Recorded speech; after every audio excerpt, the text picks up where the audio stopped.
নমস্কার, শুভেচ্ছা, আন্তরিক শুভেচ্ছা ও ভালোবাসা বন্ধুরা। শখটা দেখো, এইমাত্র ফিরলাম পিয়ারলেস থেকে। আবার পরশু যেতে হবে। বিশাল একটা পরীক্ষা আছে, এগুলো দেখে বুঝতে পারছো তো, মানে অসুখটা যে খুব সাধারণ নয়। তো যাই হোক, অসুখ অসুখের মতো চলুক, আমি আমার মতো চলবো। রাস্তা তো আছে মাঝখানটায়, দুপাশে খাত থাকলে কী হবে, মাঝখানের রাস্তাটা তো রয়েছে, তাই না? না থাকলেও রাস্তা বার করে নিতে হবে। আমার অসুখ করেছে বলে গালে হাত দিয়ে বসে থাকলে তো কোনো লাভ নেই, উল্টে বাড়ির লোকদের বিরক্ত করা। যাই হোক, তো কেমন লাগছে, তোমরা কেমন আছো, একটুখানি কমেন্ট করে জানিও আমাকে। আজ আমি একটা গল্প পড়েই শোনাচ্ছি, তারপরে একটা দুটো কবিতাও একটা দুটো তোমরা চাইলে কবিতা বলবো। পায়ের তলার মাটি, গল্পটার নাম। মেয়েদের যে তাড়াতাড়ি বিয়ে দিয়ে দেওয়া হয়, তাদের পায়ের তলার মাটিটা শক্ত না করে একটা চাকরি না পেয়ে, আমার মনে হয় না আজকালকার দিনে, আমাদের সময় যা হয়েছে হয়েছে, এই যুগে এখনকার দিনে একটা চাকরি, মিনিমাম একটা চাকরি না পেয়ে বিয়ে দেওয়া উচিত না। মেয়েরা বাঁচবে নিজের জোরে চিরকাল কেন? হয় স্বামী, নয় বাবা, নয় ছেলে, নয় দাদা। কেন? তারা লেখাপড়া শিখছে, তারা কলেজে পড়ছে, তারা কেন নিজস্ব সম্মানে নিজস্ব জোরে বাঁচবে না? তাদের সেই সম্মানটা কেন দেওয়া হবে না? কেন মেয়েরা চাকরি করতে পারবে না? এখনও এরকম বাড়িতে আছে, পড়াশোনা করছো করো, চাকরি করার দরকার নেই।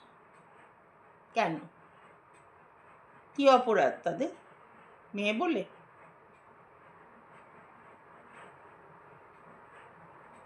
গল্পটা পড়ি। গল্পটার নাম হচ্ছে পায়ের তলার মাটি। হঠাৎ সুটকেস হাতে সকালবেলা নবনীতাকে আসতে দেখে অবনীবাবু খুব খুশি হয়ে বললেন, ওমা তুই? তারপর সুটকেস দেখে বললেন, আয় মা আয়, এসেই তো চলে যাস, এবার মনে হচ্ছে কদিন থাকবি। যদি থাকি তো ভয় পেয়ে গেলে নাকি? যদি থাকি তা ভয় পেয়ে গেলে নাকি? ওমা, ভয় পাবো কেন? মেয়ে থাকলে তো বাপ মায়ের কত আনন্দ হয় জানিস না? ইতিমধ্যে মনোরমা দেবী যে কখন এসে দাঁড়িয়েছেন কেউ দেখতে পায়নি। উনি মেয়ের মুখটা নিজের দিকে টেনে নিয়ে বললেন, সত্যি করে বলতো কি হয়েছে? নবনীতা মাকে জড়িয়ে ধরে আকুল কান্নায় ভেঙে পড়ল। ইতিমধ্যে বাবা এসে বললেন গম্ভীর গলায়, কি হয়েছে বলতো আমায়? তোকে খুব খাটাচ্ছে?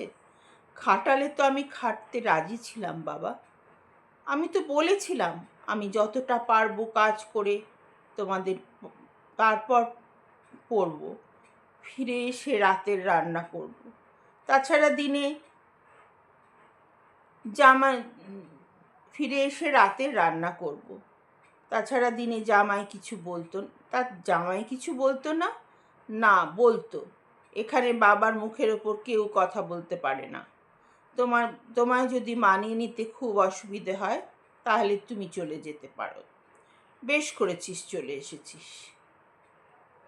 এখান থেকে আগে MA পাশ করে পায়ের তলার মাটি শক্ত করে পড়ে তারপরে আবার বিয়ের কথা ভাবা যাবে। আপাতত এই বিয়েটা থেকে তো ডিভোর্সটা নিয়ে আসি। মা বললেন, সেই ভালো। যে মেয়ে একদিন মাছ না খেয়ে থাকতে পারে না, সে দিনের পর দিন মাছ নেই দুধ নেই এভাবে কেউ থাকতে পারে?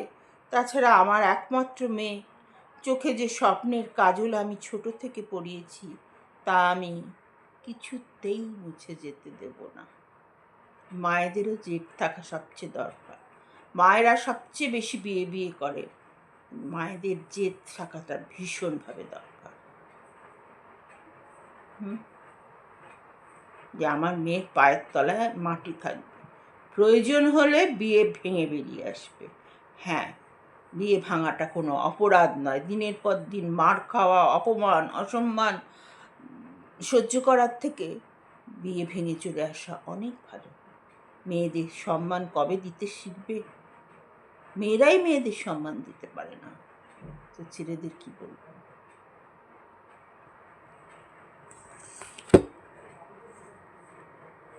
একটা কবিতা বলি, একটা কবিতা না বললে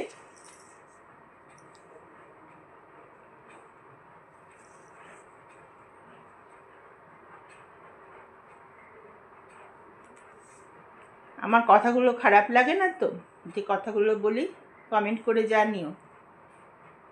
জীবন কথা কিছু শোনা বলার জন্য যে এখনও ছেলেরা ভাবে তারা অনেক জায়গায় মেয়েদের হয়তো সন্তান হওয়ার জন্য বাধ্য হয় তারা চাকরি পেতে, গ্যাপ পড়ে গেলে আবার চাকরি ছেড়ে দিতে, বা গ্যাপ পড়ে গেলে আবার চাকরি পেতে তাদের খুব অসুবিধে হয়। তখন হয়তো ছেলেরা বলে যে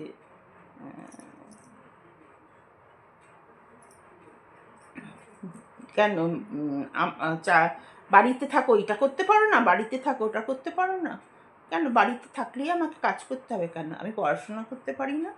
আমাকে পরের একটা চাকরি পেতে হবে না? আমার মেয়েকে পড়াতে হবে না? চাকরি করার তোমার ক্ষমতা থাকলে তুমি 10টা লোক রেখে দাও। তোমার যদি নিজের কাজটা নিজে না করে নিতে পারো, তোমার হাত আছে, পা আছে, সমস্ত কাজটা আমি করে দেবো কেন?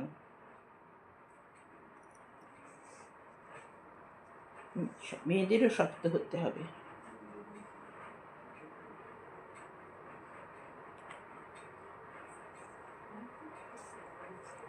আমি তো সবসময় বলি মেয়েদের সবচেয়ে বড় শত্রু হচ্ছে মেয়েরা।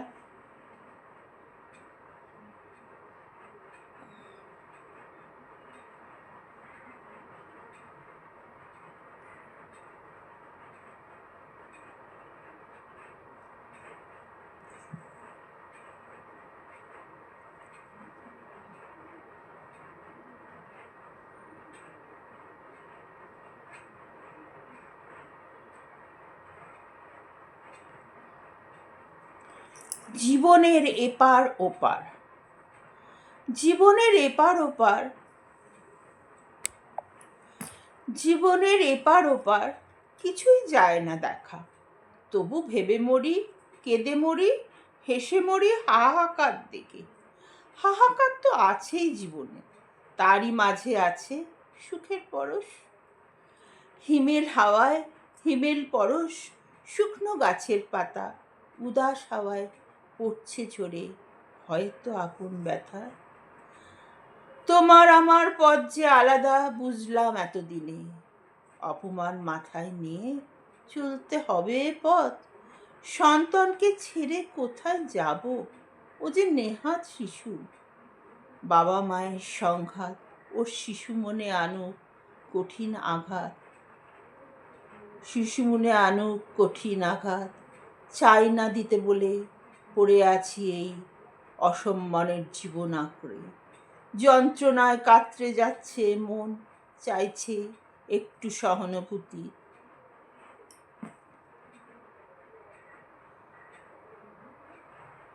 জীবন যে মরুভূমির মতো রুক্ষ, কোথায় পাবো এক ফোঁটা ভালোবাসার জন্য একটু জল। আশায় আশায় দিন কেটে যায়, হয়তো বসন্ত আসবে, হয়তো আসবে, সেদিন হয়তো পাবো এক ফোঁটা ভালোবাসার জল। অনেক সময় সন্তানদের জন্য মায়েদের অপমান অসম্মান সহ্য করে, তারা তো কোনো দোষ করেনি, তাদের ছেড়ে দিয়ে চলে আসাটাও অমানবিকতা। হয় তাদের নিয়ে আসতে হবে, নয় তাদের সঙ্গে সব কিছু সহ্য করে থেকে যেতে হবে। এটাই মানে তারা তো কোনো দোষ করেনি, তাদেরকে কেন ছেড়ে দেব?